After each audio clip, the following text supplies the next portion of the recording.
तो हेलो साथियों, नमस्कार। स्वागत है आपका अपने चैनल सक्सेस जंक्शन एक कदम सफलता की ओर में। और हम लेकर के आ गए हैं आपके लिए एमपी पटवारी परीक्षा 2023 31 मार्च 2023 फर्स्ट शिफ्ट का एग्जाम एनालिसिस, जहां पर आज हम कवर करने वाले हैं Hindi, English, math, reasoning, GK, science, management, computer के कुछ महत्वपूर्ण प्रश्न। बहुत सारे प्रश्न हमको मिल गए हैं और आपसे ये निवेदन है कि जैसे ही आपका एग्जाम समाप्त हो, आप इस नंबर पर व्हाट्सअप जरूर कर दीजिएगा जितने भी प्रश्न आपको याद रहते हैं। 7052547003 पर ये आपसे विनम्र निवेदन है, ठीक है। चलिए शुरुआत करते हैं। वीडियो को शुरू से लेकर के अंत तक जरूर देखेंगे। लास्ट में हम आपको बताएंगे कि किस सब्जेक्ट के कितने प्रश्न आज आए हैं और आज की शिफ्ट का कट ऑफ कितना जाने वाला है। तो चलिए शुरुआत करते हैं। आइए देखते हैं आज का पहला प्रश्न। देखिए, आज का पहला प्रश्न है, दतिया का किला किस शैली में बना हुआ है? आपको पता है दतिया में एक किला बना हुआ है, एक पहाड़ी के ऊपर दूर से ही दिखाई देता है। तो वो किस शैली में बना हुआ है, यह पूछा जा रहा है। तो राजपूत एवं मुगल जो है मिश्रित शैली जो है, राजपूत और मुगल की मिश्रित शैली से ये दतिया का किला बना हुआ है, ठीक है। चलिए कुछ जानकारी देखते हैं। तो यह दतिया शहर के पश्चिमी किनारे पर एक अलग चट्टान पर स्थित है। यह राजपूत वास्तुकला के साथ मुगल वास्तुकला का भी प्रतिनिधित्व करता है। यह इसको बनाया किसने था पूछा जा सकता है। तो यह राजा वीर सिंह देव द्वारा निर्मित निर्मित सभी 52 महलों में से सबसे बड़ा और सबसे प्रसिद्ध है। इसे आसानी से दूर से देखा भी जा सकता है। अब एक जो मंदिर वाला प्रश्न बनेगा दतिया से, वो भी देख लीजिए। तो पीताम्बरा पीठ माता का मंदिर कहाँ पर है? तो ये दतिया जिले में स्थित है। यह प्रश्न आगे आपसे आपके एग्जाम में आगे पूछा जा सकता है, तो आपको याद करके जाना है, ठीक है। चलिए आगे बढ़ते हैं। देखिए, हम प्रश्न भी बताते हैं, प्रश्न के साथ साथ में कौन सा प्रश्न आगे बन सकता है वो भी हम आपको बताते हैं। इसलिए वीडियो को लाइक और चैनल को सब्सक्राइब जरूर कर लेंगे। आइए आगे बढ़ते हैं। आज का अगला प्रश्न देखते हैं। तो मध्य प्रदेश का दक्षिणतम जिला कौन सा है? अब हम यहाँ पर दक्षिणतम बताएंगे, उत्तरतम, पूर्वतम, पश्चिमतम, सारा आपको बता देंगे। आज दक्षिणतम पूछा है तो आगे आपसे अन्य भी पूछ सकते हैं। तो सबसे दक्षिणतम जिला जो है वो बुरहानपुर है। चलिए उत्तरतम की बात कर लेते हैं। तो सबसे उत्तरी जिला भिंड है। सबसे पश्चिमी जिला आपका अलीराजपुर है, जहाँ की जो आपकी लिटरेसी रेट है वो सबसे कम है, 31% है। ये भी आप देख लीजिए। सबसे पूर्वी जिला सिंगरौली है। इसे ऊर्जा राजधानी भी कहते हैं। मध्य प्रदेश की ऊर्जा राजधानी सिंगरौली कहते हैं। मामा जी ने इसे सिंगापुर बनाने की बात कही थी। अब पता नहीं सिंगापुर बनाया नहीं बनाया, वो सिंगरौली वाले जाने, ठीक है ना। चलिए, तो ये चारों कोनों पर स्थित जिले हमने आपको बता दिए हैं। अब इनमें से आगे आपसे एक प्रश्न बन सकता है। कल या परसों जब हम एनालिसिस कराएंगे तो आपको अपने आप पता चल जाएगा कि इनमें से और कौन सा प्रश्न आया है, क्योंकि व्यापम एक पॉइंट पकड़ लेता है, फिर उससे लगातार प्रश्न जो है पूछता रहता है। इसीलिए हम एक प्रश्न पढ़ाते हैं, उसके बारे में आपको अतिरिक्त जानकारी भी दे देते हैं। चलिए, अन्य जानकारी देखते हैं। तो सबसे गर्म स्थान पूछा जा सकता है। सबसे गर्म स्थान खजुराहो है और खरगोन को भी सबसे गर्म स्थान माना गया है, ठीक है। सबसे ठंडा स्थान पूछा जा सकता है तो सबसे ठंडा स्थान पचमढ़ी है। ये भी आप साथ साथ में पढ़ लीजिए। चलिए आगे बढ़ते हैं। तो मांडू के जहाज महल का निर्माण कब किया गया है? ऐसा प्रश्न पूछा गया है, मांडू के जहाज महल, या कोई कह रहा है मांडू के 56 महल का निर्माण कब किया गया है। तो दोनों चीजें आपको हम बता देंगे। तो देखिए, अगर मांडू के जहाज महल की बात करते हैं तो मांडू के जहाज महल का निर्माण 1469 से 1500 के बीच में किया गया है। और अगर छप्पन महल की बात की जाए तो छप्पन महल 16वीं शताब्दी में बना था, ठीक है।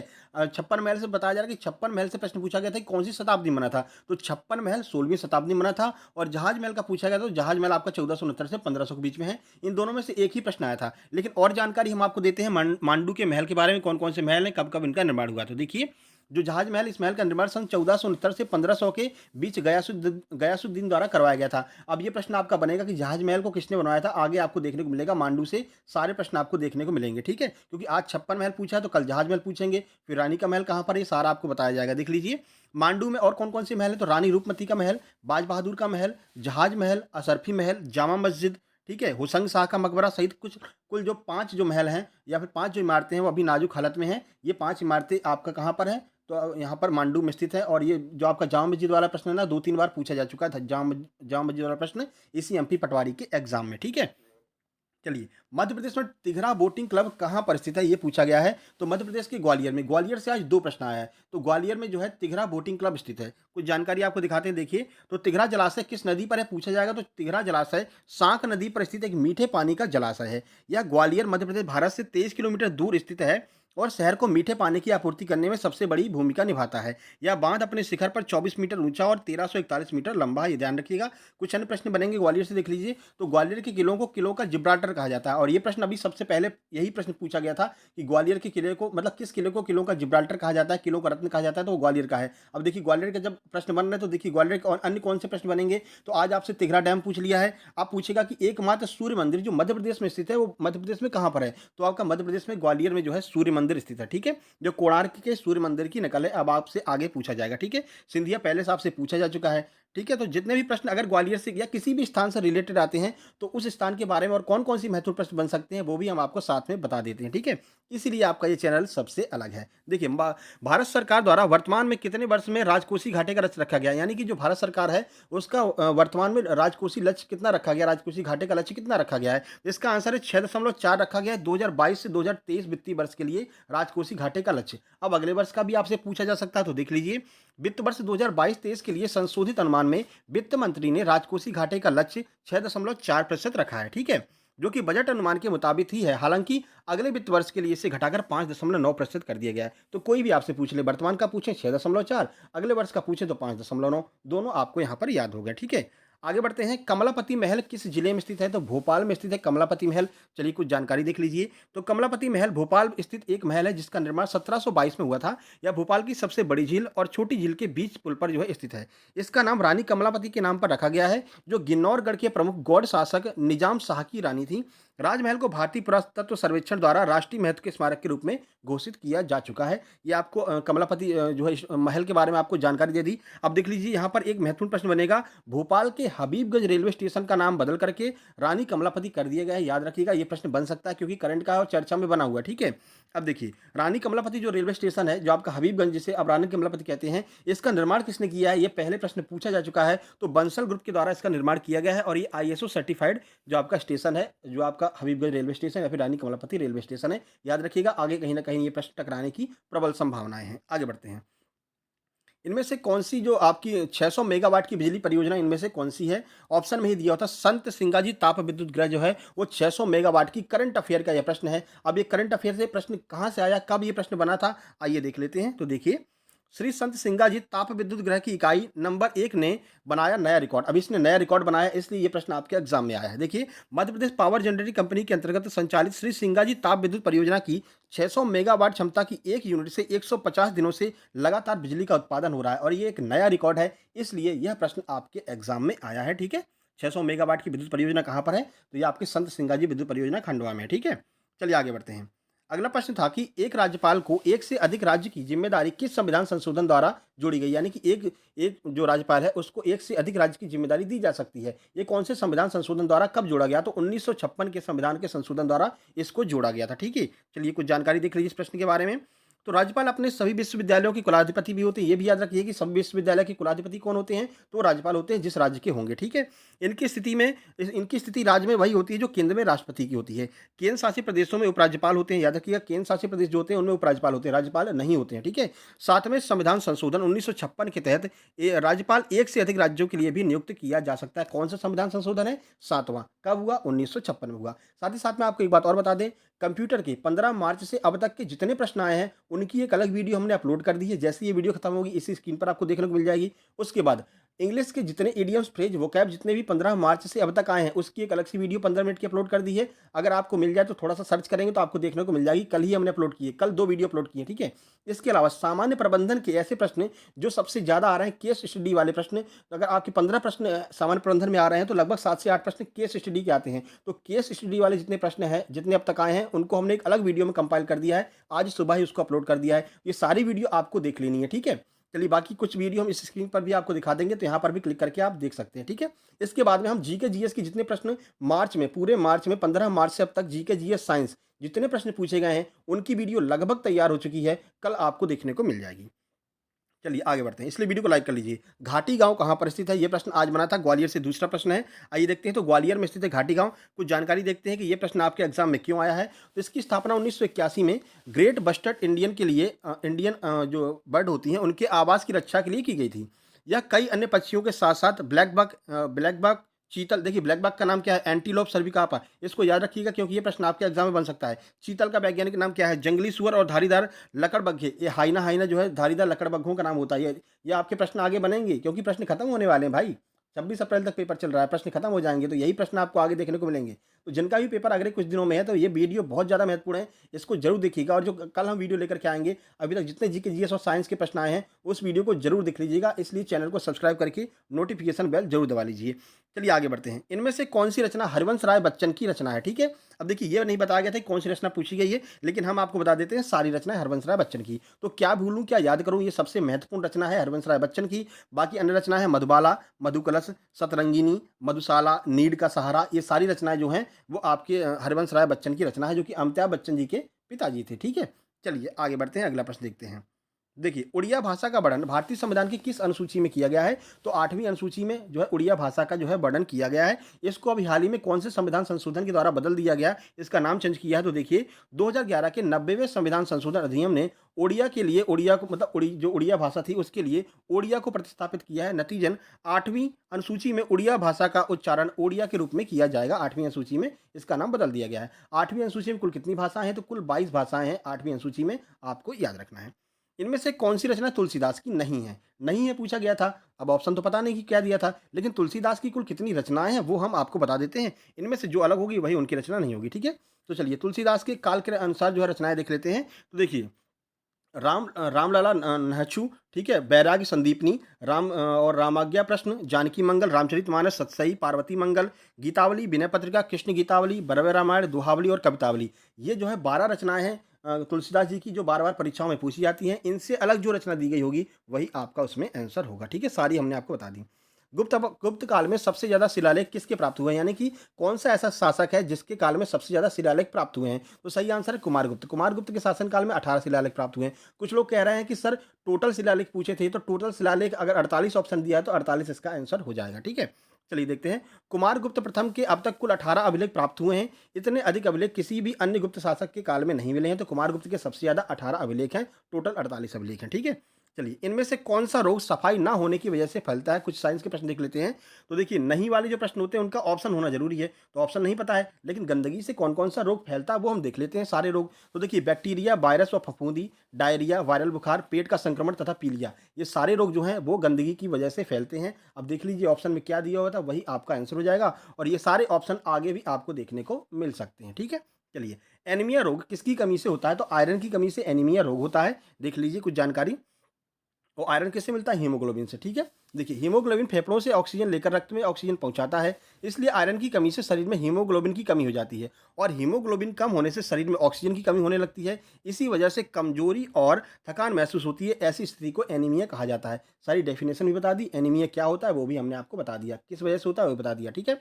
विटामिन बी 12 से एनीमिया का उपचार किया जाता है। विटामिन बी 12 क्या है? साइनोकोबालामिन है। विटामिन बी 12 में आयरन पाया जाता है, कोबाल्ट नामक धातु पाई जाती है। ये सारी चीज़ें विटामिन बी 12 से संबंधित है, आगे आपसे पूछी जा सकती हैं, तो आपको याद करके जाना, ठीक है? जैविक खाद की परिभाषा आज पूछी गई थी, चलिए आपको बता देते हैं। परिभाषा में कैसा प्रश्न पूछा था, तो मतलब लाइन बना दी थी। ऑप्शन ए और बी दोनों सही है, बी और सी दोनों सही है। तो जैविक खाद की परिभाषा देख लीजिए आप, ठीक है? जैव उर्वरक उन उर्वरकों को कहते हैं जो जंतुओं तथा वनस्पतियों से प्राप्त होते हैं, जैसे खाद, कंपोस्ट आदि। ये जैविक खाद की परिभाषा होगी। पर्यावरण से प्रश्न ज़्यादा बन रहे हैं, ठीक है ना? प्राकृतिक रूप से पाए जाने वाले जैविक उर्वरकों के कुछ उदाहरण हैं। कौन-कौन से उदाहरण हैं? देख लीजिए। खाद, गारा, वर्म, कॉस्टिंग, पीट, समुद्री शैवाल और गुआनो। ये सारे के सारे जो हैं वो जैविक खाद के अंतर्गत आते हैं। इनका नाम याद कर लीजिए क्योंकि आगे आपसे प्रश्न बन सकता है, ठीक है? और कुछ प्रश्न किंगडम से भी आज पूछे गए थे। ये प्रश्न हमको नहीं मिल पाए हैं किंगडम वाले, ठीक है? आपसे निवेदन है, अगर आपको किंगडम वाले प्रश्न याद हो तो कमेंट बॉक्स में कमेंट कर दीजिए, क्योंकि हम जो है एक-एक वीडियो बनाते रहते हैं। कुछ नए प्रश्न जैसे मिलते हैं, साइंस की अलग वीडियो बनाते रहते हैं, ठीक है? तो देखिए, अपने देश की मुद्रा का मूल्य दूसरे देशों की मुद्रा में कम कर देना क्या कहलाता है? तो आपको पता है मुद्रा अवमूल्यन कहते हैं। अगर अपने देश की मुद्रा का मूल्य कम कर दें तो उसे मुद्रा अवमूल्यन कहा जाता है, ठीक है? कब-कब हुआ भारत में मुद्रा अवमूल्यन? मुद्रा अवमूल्यन क्या होता है? आइए आपको सारी चीज़ें बता देते हैं। तो जब किसी देश द्वारा मुद्रा की विनिमय दर अन्य देशों की मुद्राओं से कम कर दी जाए ताकि निवेश को बढ़ावा मिल सके। अगर अपने मुद्रा की विनिमय दर कम कर देंगे तो ज़्यादा से ज़्यादा निवेश आएगा। लोग बाहर से ज़्यादा इन्वेस्ट करेंगे अपने देश में, इसलिए कम किया जाता है, ठीक है?